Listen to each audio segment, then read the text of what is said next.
Professor Corkhill, I mean, you are acquainted with Chernobyl.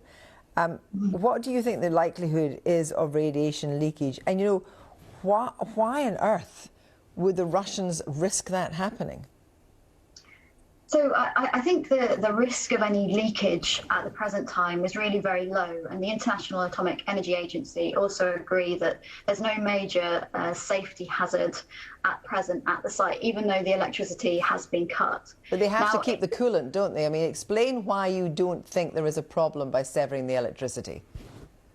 So the reactor itself is in a passively safe state. Yes, the material is hazardous, but it's deep down inside of the reactor building. The spent fuel that's being cooled in a pond at present is quite old. It's 22 years, so it's been there for a long time, which means that the heat it's emitting isn't great enough to cause any kind of accident that would be similar to the nuclear meltdown that occurred in 1986. So we can say quite strongly that there should be no contamination from this particular incident, even though the power has been switched off.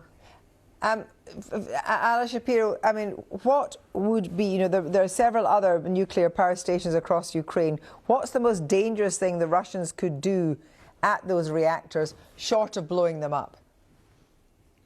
Well, the most dangerous would be if the missile or rocket hit the reactor core.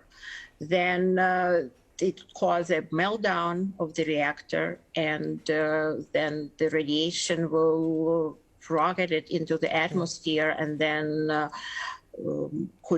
fires also will start, and the radiation plume will be dispersed to many different directions depending on the wind and rain. So tell me then, Professor Corkhill, I mean, given that just what Alla said, the chances of them taking the risk in other power stations, one hopes would be minimal. However, there is obviously the possibility of a rogue missile. That's right, and you're absolutely right. The operating nuclear power stations are much more of a concern than the Chernobyl reactor site is.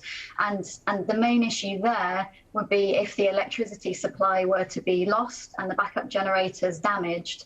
That would mean that we would lose the ability to cool the nuclear fuel inside of the reactor, and that could lead to a nuclear meltdown in the absolute worst case scenario. So we really do need to protect those nuclear power stations and not have any conflict in their vicinity. But let's be clear, there are special articles in the Geneva Convention about nuclear power. I mean, what impact could that have on President Putin?